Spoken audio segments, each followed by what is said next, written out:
పిల్లలు కలలు కనాలి. ఆ కళలు అనేటువంటిది పిల్లలుగా ఉన్నప్పుడే ఇవ్వాలి. మీ బాల్యంలో మీకు అక్కడ ఏదైనా చిన్న జ్ఞాపకం ఉందా మీ ఊర్లో? అలా మజ్జిగ పోయంగానే పురుగులు తెట్టు వచ్చేది. వీలైతే అది ప్రోటీన్ అని తినేసేవాళ్ళం. కడుపులో మంట అంటారు చూడండి, ఆ కడుపులో మంట నాకు రగిల్చిన ప్లేస్ మాత్రం నా స్కూలే. ఆకలి చల్లారకపోతే మంట ఆగదు. ఆ కసి ఏంటి మీకు? తనకేం కావాలి, నాకు ఒక తులం బంగారం చేయించరా, నాకు చీర కొనరా వగేరా టైప్ లో అన్నది మా అక్క. నా స్కూల్కి ఏం చేస్తావరా అంటది. I want to see a society where you have the highest respect for a teacher. చట్టసభల్లో మీరు కూర్చొని ప్రజలకు సేవ చేసుకోవాల్సిన ఆలోచన ఏమైనా ఉందా? ఈ చట్టసభలు చేస్తున్నటువంటి ప్రతి చట్టం వెనకాల కట్టినటువంటి ఇటుకలన్నీ పేర్చింది మేమే. ప్రపంచంలో ఎడ్యుకేషన్ అంటే తెలియని రోజుల్లో నలంద, తక్షశిల లాంటి విశ్వవిద్యాలయాలు నడిపించినటువంటి దేశం నాకు. India is the not secured country అని అంటారు. దీని మీద మీ ఒపీనియన్? మహమ్మద్ ఘోరీ అనేటువంటి వాడు భారతదేశం మీద ఎన్నిసార్లు దండెత్తాడు? మరి ఏం చేయాలి వాడిని? చంపేశారు. అలెగ్జాండర్ తల్లి అలెగ్జాండర్ చెప్పిందట, ఒకవేళ భారతదేశానికి వెళ్తే అక్కడ మట్టి తీసుకురారా, అక్కడ మహానుభావులు పుట్టారని విన్నాను. వారి తల్లికి ఎందుకు అట్లా అనిపించుండదు? ఈ కడుపులో మంట ఉందా లేదా? మీ డిపార్ట్మెంట్ మీద పూర్తిగా రాజకీయ ప్రభావం ఉంటుంది? శూన్యం, జీరో అండి. Absolute failure agencies? Absolutely not. మీరు చెప్పిన వ్యక్తి కాలి ధూళినైనా గర్వంగా ఫీల్ అవుతానని చెప్పండి. ఈ దేశాలు మన భారతదేశం వీసా కోసం లైన్ లో నిలబడి సంవత్సరాల తరబడి వాళ్లకు వీసా కూడా రాని పరిస్థితి బయట వాళ్ళకందరికీ కలిగేలాగా నా దేశం అంతటి అభివృద్ధి చెందాలి, అంతటి ఉన్నతికి చేరాలి, ఆ రోజు చూడాలని చెప్పేసి నేను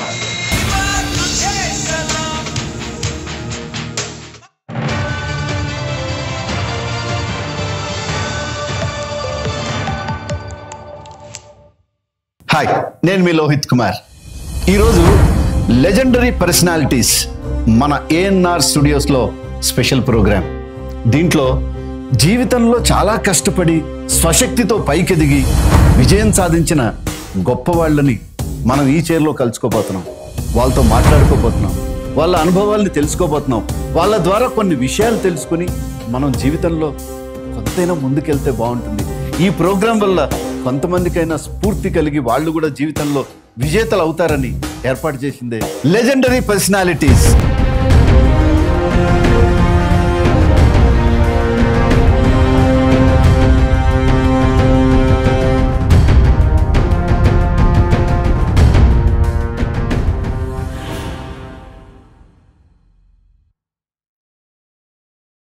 లెజెండరీ పర్సనాలిటీస్ ఎపిసోడ్లో మనం జీవన్ లాల్ గారితో మాట్లాడబోతున్నాం. అని సిద్ధంగా ఉన్నారు. Sir, welcome sir. నమస్తే.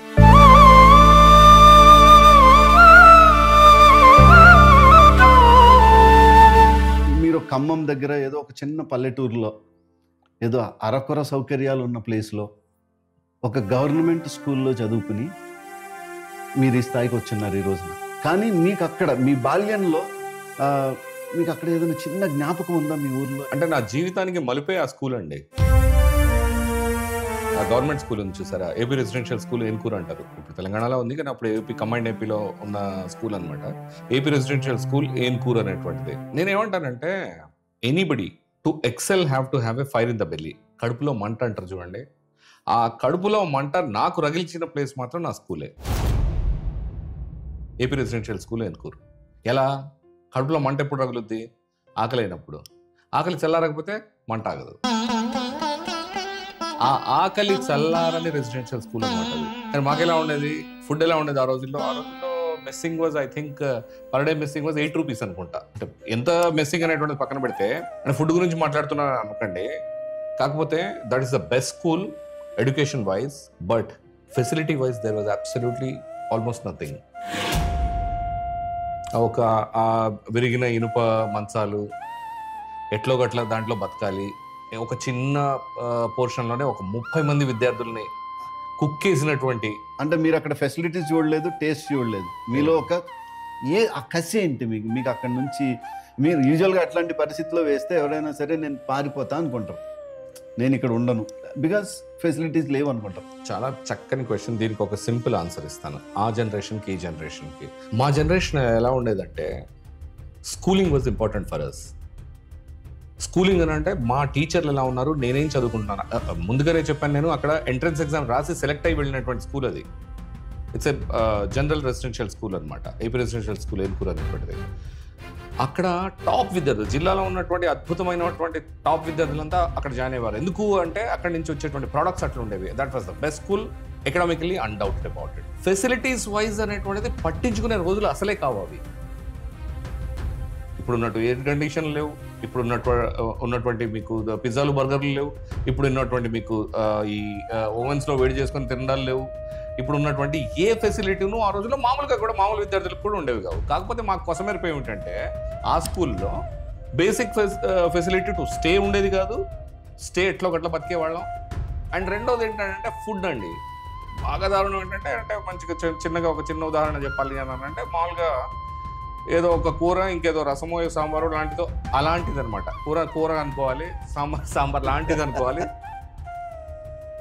ఇక రసం వగైరా అని అంటే ఇంకా ఆ నీళ్లు మీరు చూసుకోవాలి. ఇక ఫైనల్గా మజ్జిగ వేసినప్పుడు మాకు ఒక అసలు విషయం తెలిసేది. ఎలా, రైస్ ఉండేది, ఆ రైస్లో మజ్జిగ వేయంగానే పైన ఒక తెట్టు వచ్చేది. ఏం తెట్టు అది? పురుగుల తెట్టు అనమాట. అలా మజ్జిగ పోయంగానే పురుగుల తెట్టు వచ్చేది. చక్కగా వీలైతే అది ప్రోటీన్ అని తినేసేవాళ్ళం. ఓపిక ఉండేది కాదు, ఆకలి అంతగా ఉండేది కదా. లేదు అని అంటే ఆ పురుగుల వరకు పక్క తీసేసి మిగతా అన్నం తినేసి మజ్జిగ తాగేస్తాం అనమాట. సో అలాంటి కండిషన్లో చదువుకున్నటువంటి విద్యార్థులు అని అంటే నేను ఇప్పుడు రికలెక్ట్ చేసుకుంటాను, none of my classmates are anyway even a mediocre. Everybody have excelled in their life. ఏమిటి అంటానంటే చదువు ఇంపార్టెంట్. అక్కడ నీ ఫెసిలిటీస్ ఏమున్నాయి అనేటువంటిది కాదు, ఏం తింటున్నావు అనేటువంటిది కాదు, ఎక్కడ ఎట్లాంటి ప్లేస్లో ఉన్నావు అనేటువంటిది కాదు, ఎక్కడికి పోతున్నాము దానికి ఇది మెట్టు మాత్రమే అని అనుకున్నోడల్లా అక్కడి నుంచి పైకి ఎదిగాడు. అందరూ ఎదిగారు. నాకు అంటే మీరు ఆ స్కూలింగ్ ఏజ్లోనే ఇట్లాంటి గోల్ మీరు సెలెక్ట్ చేసుకున్నారా? అంటే గోల్ అనేది చిన్నప్పటి నుండే ఉందా? ఈరోజు ఈ సక్సెస్ఫుల్ పర్సనాలిటీకి, ఈ లెజెండరీ పర్సనాలిటీకి ఆనాడు స్కూలింగ్లోనే మీరు ఒక బేస్ వేసుకున్నారా, లేక క్రమక్రమంగా ఇంకేమన్నా మార్పులకు సంబంధించినవి? నా లైఫ్లో కొంచెం ఎయిమ్ వైజ్గా తీసుకుంటుంటే కొంచెం అదృష్టాలు జరిగినాయండి. ఏమిటి అంటే నా గోల్ నాకు మా నాన్నగారు చాలా చిన్నప్పుడే సెట్ చేశారు. అబ్దుల్ కలాం గారు ప్రతిసారి చెప్తుంటారు ఇగ్నైటింగ్ మైండ్స్ లా. ఏం చెప్తారు ఆయన? పిల్లలు కళలు కనాలి, పెద్ద పెద్ద కళలు కనాలి. ఆ కళలు అనేటువంటిది పిల్లలుగా ఉన్నప్పుడే ఇవ్వాలి. ఎవరు ఇస్తారు అది? అది ఒక పేరెంట్స్ కావచ్చు, కజిన్స్ కావచ్చు, లేదంటే ఇంకెవరైనా కొంచెం డెవలప్ అయినటువంటి పక్క ఫ్యామిలీస్ వాళ్ళు కావచ్చు, ఫ్రెండ్స్ కావచ్చు, ఇంకెవరైనా కావచ్చు, టీచర్స్ డెఫినెట్గా కావచ్చు, ఉపాధ్యాయులు చక్కగా డెఫినెట్గాను. అయితే కొంచెం కొద్దిమంది ఇన్ఫ్లుయెన్షియల్ పర్సనాలిటీస్ ఉంటారు పిల్లల మీద. Usually that influential personalities are parents. Parents influence పిల్లల మీద చాలా గట్టిగా ఉంటుంది. అయితే ఆ పేరెంట్స్ అనేటువంటి వాళ్ళు చిన్నప్పుడే అబ్దుల్ కలాం గారు చెప్పినట్టుగా మనం వాళ్ళకి కళలు చూపించాలి, కళలు ఇవ్వాలి. వాళ్ళ కలగంటారు. కలగని చిన్నప్పటి నుంచి ఆ కలగంటే ఏమవుతుంది అని అంటే ఎట్టి పరిస్థితుల్లో మీరు దారిలో మధ్యలో కొంచెం మీ యవ్వనంలో దమ్మిన వగైరా మీరు ఎదిగే కొద్ది కొంచెం పక్కకు జరిగినా కూడా ఆ కళ ఏదైతే ఉందో అది మిమ్మల్ని మళ్ళీ వాపస్ ట్రాక్లోకి తీసుకొస్తుంది. ఇది ఖచ్చితంగా నమ్ముతారు. నా జీవితంలో జరిగింది కూడా. ఇప్పుడు మీ కళ మీరే కన్నారా, మీ ఫాదర్ కళ కన్నారా? నా కళ నాన్నగారు కన్నారు, నేను నిజం చేశాను. నాకు 6వ తరగతిలో ఉన్నప్పుడే ఆయన సైకిల్ మీద ఎక్కించుకొని, ఆయన అప్పట్లో హెడ్ కానిస్టేబుల్ ఉండేవారు ఖమ్మంలో, సైకిల్ మీద ఎక్కించుకునేసి అక్కడ దగ్గరలో ఉన్నటువంటి కలెక్టర్ ఆఫీస్కి తీసుకెళ్ళి, ఇదిగో చూడన్నా ఈ జిల్లా మొత్తం అడ్మినిస్ట్రేట్ చేసేవారు, ఇగో ఇక్కడి నుంచి అడ్మినిస్ట్రేట్ చేస్తారు వీరు. అలాగే మళ్ళీ ఈ జిల్లాలో ఉన్నటువంటి శాంతి భద్రతలను చూసుకునే వాళ్ళు ఇక్కడ ఎస్పీ గారిని ఇట్లా చూసుకునేవాడు. అండ్ ఈ జిల్లాలో జరిగినటువంటి ఏ ప్రాజెక్టులు అయినా ఈ ఫలానా చీఫ్ ఇంజనీర్ ఇవన్నీ ప్రేరణ వాళ్ళ నానే అంటే తీసుకెళ్ళాడు. సైకిల్ మీద తీసుకెళ్ళి ఇగో ఇది నీకు అది కావాలంటే ఇగో ఇక్కడ కూర్చో, అది కావాలంటే ఇక్కడ కూర్చో, అది కావాలంటే ఇక్కడ కూర్చో. అంతే. ఖచ్చితంగా ఇది నేను అడిగేవాడిని. మా అక్క స్కూల్ హెడ్ మాస్టర్ అనమాట, ఝాన్సీ బాయ్ అని, ఖమ్మంలో స్కూల్ హెడ్ మాస్టర్. ఎప్పుడు నన్ను అడిగే దాంట్లో అంటే తనకేం కావాలి, నాకు ఒక తులం బంగారం చేయించరా, నాకు చీర కొనరా వగేరా టైప్లో అన్నది మా అక్క. నా స్కూల్కి ఏం చేస్తావురా అంటది, గవర్నమెంట్ స్కూల్ అంటే. నా స్కూల్కి ఏం చేస్తావురా అంటుంది తను. అండ్ చేశారు కూడా నాన్నగారు. అక్కడ ఆ స్కూల్లో ఉన్నటువంటి టాయిలెట్స్ కరెక్ట్ చేయించారు. నేను ఆ స్కూల్లో ఇప్పుడు మొత్తం వైట్ వాష్ చేయించేసి అక్కడ వాటర్ ట్యాంక్ అది కొంచెం సెట్ చేయించేసి ఇంకేమన్నా కావాలా అని చెప్పేసి. అంటే I have approach my friends also. అంటే సాఫ్ట్వేర్లో ఉన్నటువంటి నా ఫ్రెండ్స్ కొంతమంది అండ్ బిజినెస్లో ఉన్న వాళ్ళంతా ఏంటంటే కార్పొరేట్ సోషల్ రెస్పాన్సిబిలిటీ ద్వారా ఇట్లాంటివి టేకప్ చేయొచ్చు అనమాట. We are doing that and my sister wants that, she being a teacher. నా పిల్లలు అంటది అంతమందిని. అది గొప్పతనం. అంటే టీచర్లలో ఉండేటువంటి గొప్పతనం అండి ఇది. I want to see a society where you have the highest respect for a teacher. ప్రస్తుత పరిస్థితులలో మన దేశం మనం ఇండియన్ కాన్స్టిట్యూషన్ మీద మనం బేస్ అయి ఉన్నటువంటి సందర్భంలో 3 ఆర్గాన్స్ అయితే ఉంటాయి. One is legislative organ, executive organ, judiciary organ. ఈ 3 ఆర్గాన్స్ మీద మనం అడ్మినిస్ట్రేషన్ అంతా రూల్ అవుతుంది.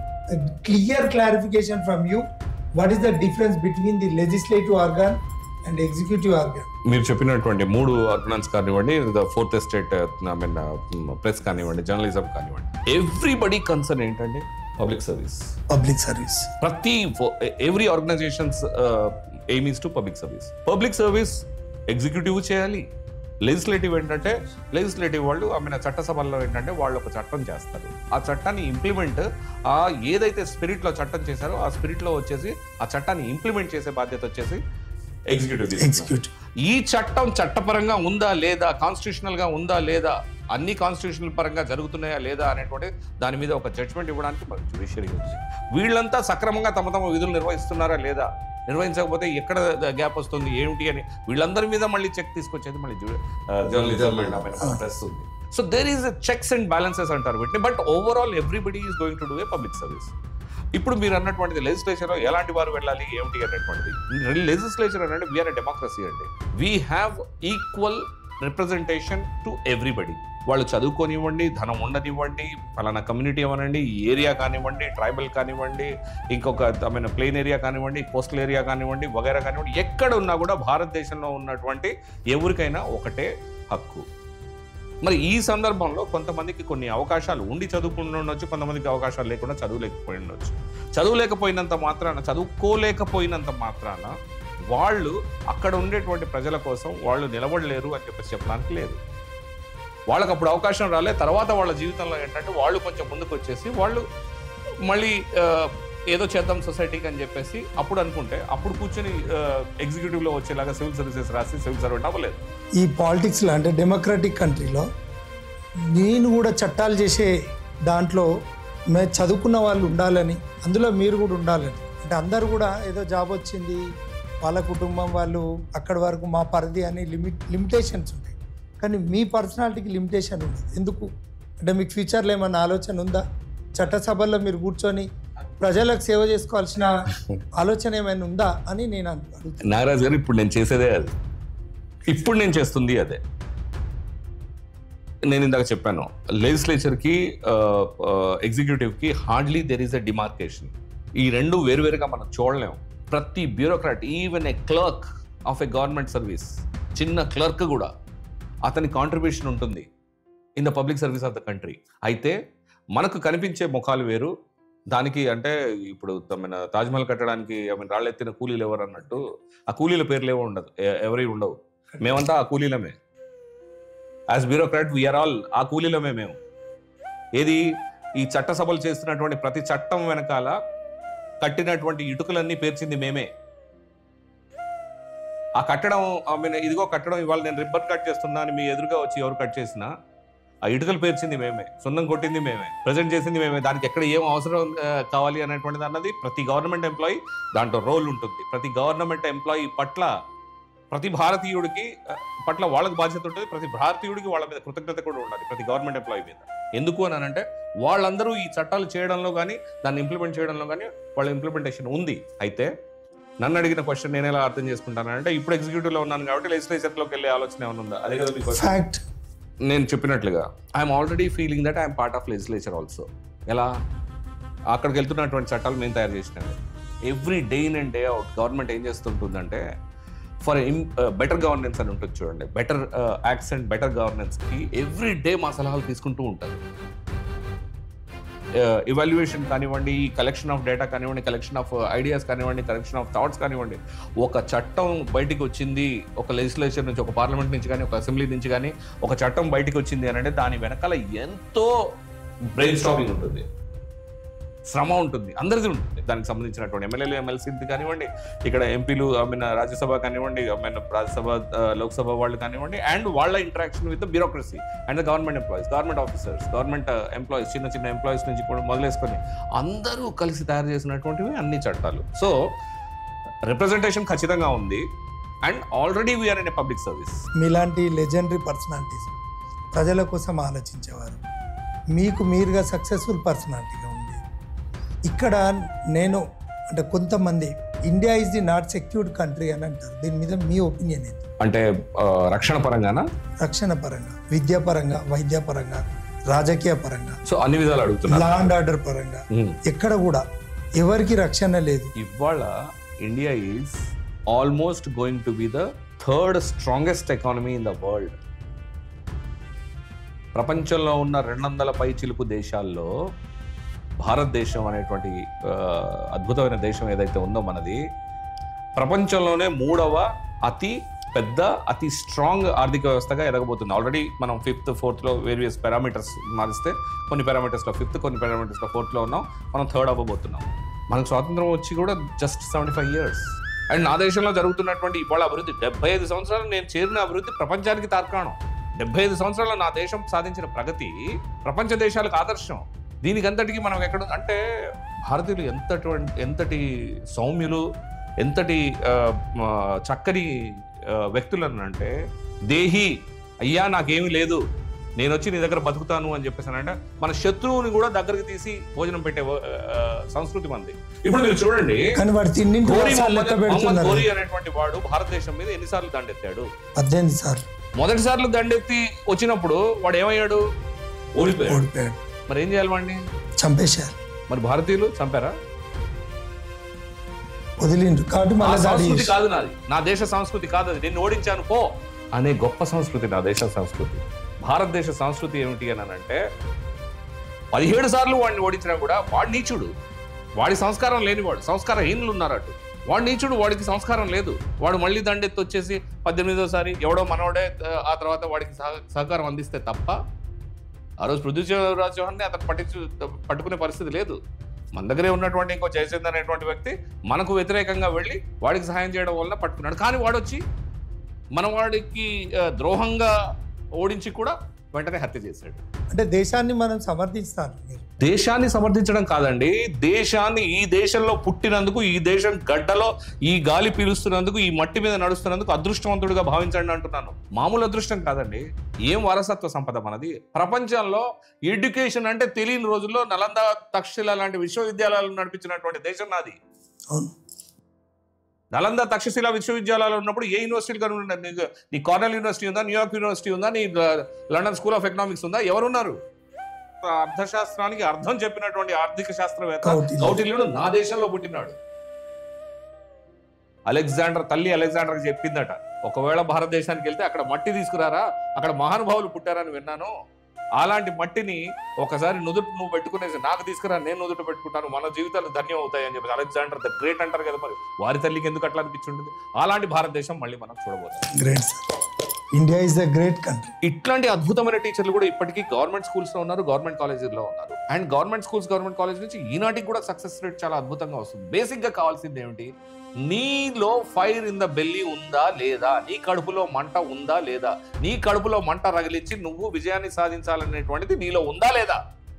నీలో ఉంటే నువ్వు కాన్వెంట్లో చదివావా, గవర్నమెంట్ స్కూల్లో చదివావా, గవర్నమెంట్ కాలేజ్లో చదివావా, ఫలానా వసతులతో చదివావా, వసతులు లేకుండా చదివావా, సంబంధమే లే. You have the fire in you, you will excel. That's what Abdul Kalam గారు ప్రతి చోట విద్యార్థులతో చాలా బాగా మాట్లాడేవారు. ఆయన అద్భుతమైనటువంటి వ్యక్తి, భారతదేశం ప్రొడ్యూస్ చేసిన ఒక అద్భుతమైనటువంటి ఆణిముత్యాల్లో ఆయన ఒకరు. ఆయన చెప్పిన మాట, మేము ఒక గ్రూప్గా ఫామ్ అయ్యి కొంతమంది ఇలాంటి భావాలే ఉన్నటువంటి ఆఫీసర్స్ కొంతమంది కలిసి గ్లోబల్ బంజారా వెల్ఫేర్ సొసైటీ అని ఒకటి పెట్టేసి దాని ద్వారా 14 లైబ్రరీలని పెట్టడం జరిగింది.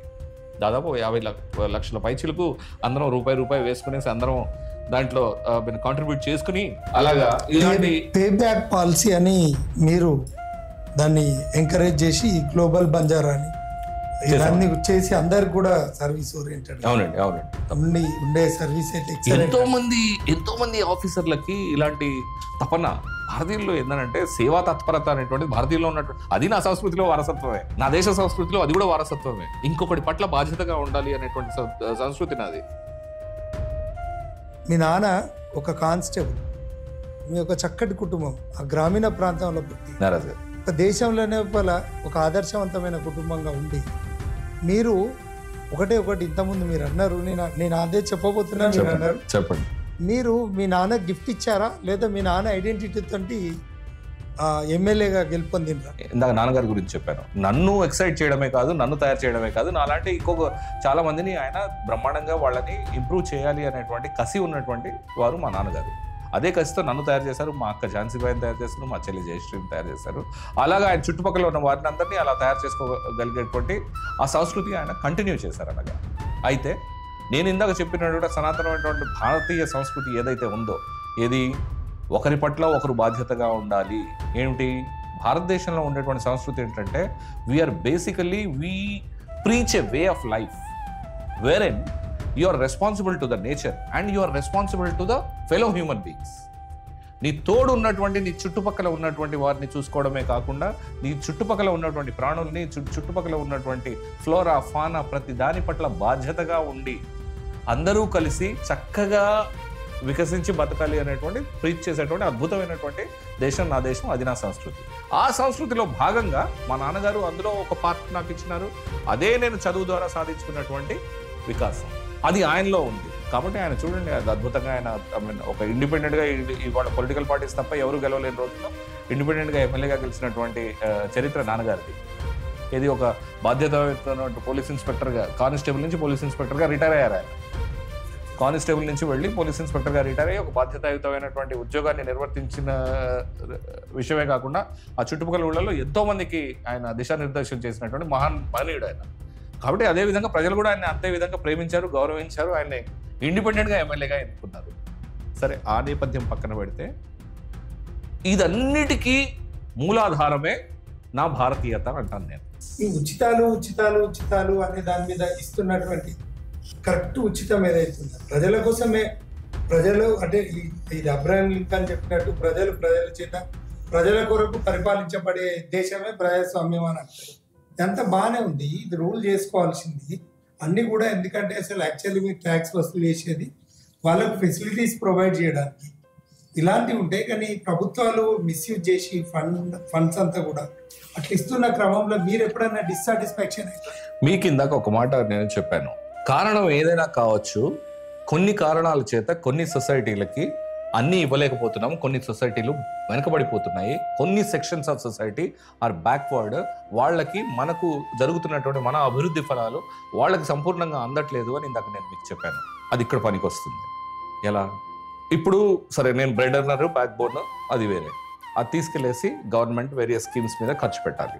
దానిలో there are few sections of society which are so underprivileged, sir, so backward that they are not able to meet their 2 square meals of a day. వాళ్ళు వాళ్ళ పొట్ట నింపుకునే పరిస్థితి కనిపించట్లేదు. మీ జాబ్లో మీరు ఎప్పుడన్నా బెదిరింపులు ఎదుర్కొన్నారా? ఖచ్చితంగా.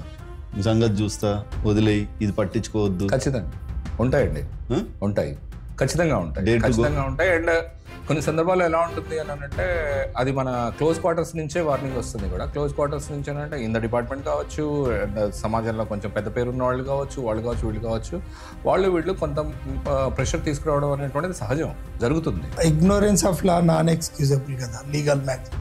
అంటే ఇక్కడ నేను అంటే క్రైమ్ గురించి మాట్లాడుతున్నాను కాబట్టి, ఎందుకంటే మేడం మా అక్క గారు ఐపీఎస్ ఆఫీసర్, లవ్ మ్యారేజ్ అని అవునండి, కాకపోతే it is the part and parcel of అది కూడా మీకు లోపల యాడ్ ఏది ఐపీఎస్ అంటే పోలీస్ సర్వీసెస్ కూడా అక్క గారిది కూడా. Central police officer, assistant inspector general in Delhi. Me department మీద పూర్తిగా రాజకీయ ప్రభావం ఉంటుందని చెప్పి? శూన్యం, జీరో అండి, అబ్సల్యూట్లీ జీరో. ఒకవేళ శూన్యం అయితే కనుక భారతదేశంలో ఉన్నటువంటి మొత్తం ఏదైతే డబ్బు అనేది, మనీ అనేది ఏదైతే ఉందో 1% పీపుల్ దగ్గరనే ఉంది అనేది వాస్తవం. మీరు అన్నట్లుగా ఎలిగేషన్ ఇది వైల్డ్ అజంప్షన్. దాదాపు ఏ మాత్రం ఇంటర్ఫీరెన్స్ లేనటువంటి డిపార్ట్మెంట్. చాలా చక్కగా నా ఉద్యోగం ఇప్పుడు నేను కమిషనర్గా దాదాపు ఇప్పుడు నా 20 సంవత్సరాలు దాటినాయి ఇన్కమ్ ట్యాక్స్ డిపార్ట్మెంట్లో. నాకు ఏనాడు నేను ఏ పని కోసం ఎవరి ప్రెషర్ వలనో ఇంకొకలాగా చేయడం అనేటువంటి సందర్భం రాలే. ఆ వచ్చే సిచ్యువేషన్ నాకైతే కనిపించలా. ఇంకా మీరు ఈ ఎలిగేషన్స్ వగేరా అంటారా, మీకేమనిపిస్తుంది అని అంటే ఎక్కడో నల్లధనం ఉండిపోయింది, మేము దాన్ని తీయలేకపోతున్నాము, తీయాలనుకోవడం లేదు వగేరా ఇట్లా అని మీరు అనుకోవడంలో తప్పలేదండి. కాకపోతే మీకు తెలియని విషయం ఏమిటి అని అంటే, because everybody's economic affairs and everybody's income tax details are confidential. అది మేము మిగతా వాళ్ళతో షేర్ చేయడానికి లేదు.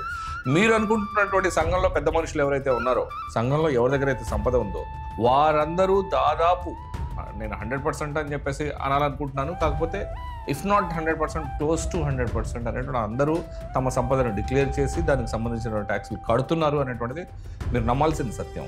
ద గ్రేటెస్ట్ బిజినెసెస్ ఇండియాలో రెండు ఉన్నాయి అనేది అభిప్రాయం. ఒకటి క్రైమ్, రెండోది పాలిటిక్స్. దీన్ని మీరు సమర్థిస్తారా? సమర్థించడం పక్కన పెడితే మీరు ఎన్నుకున్న 2 బిజినెస్లు అసలు బిజినెస్లే కావు. కానీ వినండి చెప్తాను. క్రైమ్ జరుగుతుంది, క్రైమ్ మనీ కూడా ఫ్లో అవుతుంది అనేటువంటిది వాస్తవం ఉంది. అట్లాంటి క్రైమ్ ని కంట్రోల్ చేయడానికే ఇండియాలో ఉన్నటువంటి ఇన్వెస్టిగేటింగ్ ఏజెన్సీస్, ఇండియాలో ఉన్నటువంటి law and order agencies. Absolute failure agencies. Absolutely not. నేను ఇందాక మీరు టాక్ చేసిన బిగినింగ్ లోనే నేను చెప్పాను, one of the best law and orders in the world is India. ఏమిటి? విచ్చలవిడిగా కాల్పులు జరుగుతుంటే ఆ కాల్పులు ఆపలేనటువంటి దౌర్భాగ్యంలో ఉన్నటువంటి మీ దేశాలు నాకు నీతులు చెప్పదు. మీరు మీ లెజెండరీ పర్సనాలిటీ, మీరు ఎన్నో కష్టాలు వచ్చుకొని, అంటే మీరు చెప్పిండ్రు చాలా బాధాకరం, కళ్ళకెళ్ళి నీళ్ళు వచ్చినాయి, ఒక మజ్జిగ పోస్తే పైన తెప్ప తీసేసి పురుగులు తీసి తెట్టు, కానీ మీ గోల్ను మాత్రం వదలకుండా మీరు సాధించుకున్నారు. ఇప్పుడు యువత, ఒకప్పుడు ఉమ్మడి కుటుంబంలో 8 మంది 9 మంది 10 మంది, అంటే ఒక తండ్రి ఇంతమంది పిల్లలను కన్నటువంటి పెద్ద కుటుంబాలల్లో ఇప్పుడు జనాభా ప్రాతిపదికన మొదటి స్థానంకి వచ్చిండ్రు.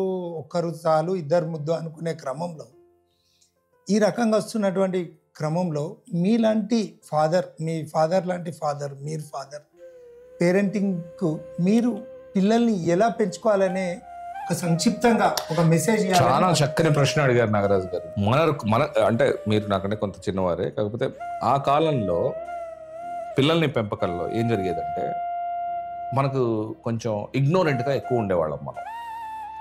మనకు అన్ని విషయాల అవగాహన అంతగా ఉండేది కాదు. ఏది తెలుసుకోవాలన్నా మన పేరెంట్స్ ద్వారానో, లేదనంటే అమ్మమ్మ, తాతయ్య, మామయ్య, బాబాయిలు, పిన్నులు, ఇట్లా various other sections, teachers, friends and some seniors, ఇట్లాంటి వాళ్ళ ద్వారా, వీళ్ళ ద్వారా, అండ్ కొన్ని పత్రికలు కావచ్చు, మీడియా ఛానల్స్ వగేరా అట్లాంటి వాటి ద్వారా తెలుసుకునేటువంటి రోజు. ఇవాళ ఈ ప్రెసెంట్ జనరేషన్లో information flow is a lot. Information flow is massive. It's exploded. It's all information everywhere. And information is power. That way, the present day youth and present day generation, present day students are much more well informed than what we were in earlier generation. That generation, parenting was more participative and more needed. I'm not saying ఇప్పుడు parenting అనేటువంటిది participative గా ఉండకూడదని ఇప్పుడు అనట్లా, నేను participative గానే ఉండాలి. But you are more facilitative now. You need not be participating now. You are facilitator now. దేనికి facilitate చేయాలి మీరు? Your child is not going have a. గాడి తప్పకుండా మీ పిల్లల్ని గాడిలోనే ఉంచుతూ వాళ్ళకు వస్తున్నటువంటి ఇన్ఫర్మేషన్ ఫ్లో మీద ఒక దృష్టి అలా వేస్తూ, వాళ్ళు ఏ విధంగా అయితే వాళ్ళ ఎవల్యూషన్ ఏదైతే ఉందో అది మనకంటే చాలా ఫాస్ట్ పేస్లో జరుగుతుంది. దానికి మనం స్పెక్టేటర్స్గా ఉంటూ, ఫెసిలిటేటర్గా ఉంటూ, వాళ్ళకి దానివల్ల ఏ ఇబ్బంది జరగకూడదు అనేటువంటి ఒక జాగ్రత్త మాత్రమే చూసేటువంటి బాధ్యత ఉన్నటువంటి ప్రెసెంట్ జనరేషన్. బట్ మన దేశంలో ఇప్పుడు ప్రజెంట్ ఇండిపెండెన్స్ వచ్చినా కూడా మనకు మన నుండి ఇండిపెండెన్స్ రాలేదనేది మా అభిప్రాయం. మనం ఇప్పుడు గుర్తించాల్సింది ఏమిటి అని అంటే, మన నెక్స్ట్ జనరేషన్ మనకంటే తెలివైన వారు, మనకంటే ఎక్కువ ఇన్ఫర్మేషన్ ఉన్నవారు, మనకంటే ఎక్కువ మెచ్యూరిటీ ఉండొచ్చు అని యాక్సెప్ట్ చేయాల్సిన రోజు. That way I learn from my children. ప్రతి వారికి ప్రభుత్వ ఉద్యోగమే రావాలంటే వస్తున్నారు. చాలా ఇంట్రెస్టింగ్ ఆన్సర్ చెప్తాను దీనికి. మొన్న నేను ఇలాగే ఒక పిల్లవాడు 23 సంవత్సరాలు ఉంటాయి వారికి. నేను అన్నాను, ఒరే చాలా small and medium scale industries అన్ని మూతపడిపోతున్నాయి కదా, అక్కడ కూడా అన్ఎంప్లాయ్మెంట్ వస్తుంది, ఇక్కడ గవర్నమెంట్లో మీరు అన్నట్లుగానే ఎక్కువ ఎంప్లాయ్మెంట్ రావడం లేదు, మరి పాపులేషన్ ఏమో ఎక్స్ప్లోడ్ అవుతుంది, మరి ఇట్లాంటి పరిస్థితుల్లో యూత్ కొంచెం డిస్టర్బ్ అవ్వట్లేదా ఏంటి, వాళ్ళ ఆలోచన ధోరణి ఎలా ఉంది అని చెప్పేసి అడిగాను. నేను మీలాగే కొంచెం నా కళ్ళు తెరిపించినాడు ఆ పిల్లోడు, 23 ఏళ్ల పిల్లోడు. వాడు అంటాడు, అంకుల్ మీ జనరేషన్లో ఇవన్నీ లేవు మీకు, ఏవి స్టార్టప్స్ లేవు మీకు, and present day generation artificial ఇంటెలిజెన్స్లో మొత్తం అంతా ఒక న్యూ వరల్డ్ ఓపెన్ అవుతుంది. ఇప్పుడు మనం యవ్వనంకి వచ్చి మనం ఉద్యోగాలు చేసే టైం కల్లా కంప్యూటర్స్ వచ్చాయి, ఉద్యోగాలు పెరిగాయిగా. అలాగే ఈ ప్రజెంట్ జనరేషన్లో ఆర్టిఫిషియల్ ఇంటెలిజెన్స్ అనే ఒక న్యూ ఏరియా వచ్చింది, స్టార్టప్స్ అనే కొత్త కాన్సెప్ట్ వచ్చింది. దాని ద్వారా ఎంత ఎంప్లాయ్మెంట్ జనరేట్ అవుతుందని నేను ఊహించలేదు. సో మీకున్నంత ఫ్రస్ట్రేషన్ ఏం లేదు, మీ ఊహల్లో మీరు ఉండంటే మాకు కావాల్సిన అవెన్యూస్ మాకున్నాయి అని చెప్పేసి నా కళ్ళు తెరిపించినాడు ఆ యువత. అందుకే ప్రజెంట్ యువత నుంచి మనం తెలుసుకోవాలి, నేర్చుకోవాలి అని చెప్పేది నేను. మనిషి తన కోసం తాను బతుకుతలేడని నేను మిమ్మల్ని అడుగుతున్న దానికి మీరు పరిష్కార మార్గంగా మీరు చెప్పాల్సిన. నా దేశం అత్యున్నతమైనటువంటి దేశం భారతదేశం. ఈ భారతదేశంలో ఉన్నటువంటి సంస్కృతి అనేటువంటిది గొప్పది. ఎలాంటి సంస్కృతి అంటే ఒకళ్ళ పట్ల ఇంకొకళ్ళకి బాధ్యత ఫీల్ అవుతూ, ఒకళ్ళ పట్ల ఇంకొకళ్ళు బతికే సంస్కృతి, ఇంకొకళ్ళని బతికించే సంస్కృతి. చెప్పండి. సర్దార్ వల్లభాయ్ పటేల్ మళ్ళీ పుట్టిండా అనిపించింది ఈ రోజు ఇంటర్వ్యూ. మీరు చెప్పిన వ్యక్తి కాలి ధూళినైనా, సర్దార్ పటేల్ కాలి ధూళినైనా గర్వంగా ఫీల్ అవుతానని చెప్పేసి మాట్లాడారు. ఇది ఈరోజు మనం లెజెండరీ పర్సనాలిటీస్లో మనం జీవన్ లాల్ గారిని లోతుగా అడిగే ప్రయత్నం చేసాం, తెలుసుకునే ప్రయత్నం చేసాం. Thank you sir, thank you so much. God bless you. Thank you, Nagaraj garu. Thank you, sir. So, my dear friends, I call upon each of you, ANR Studios.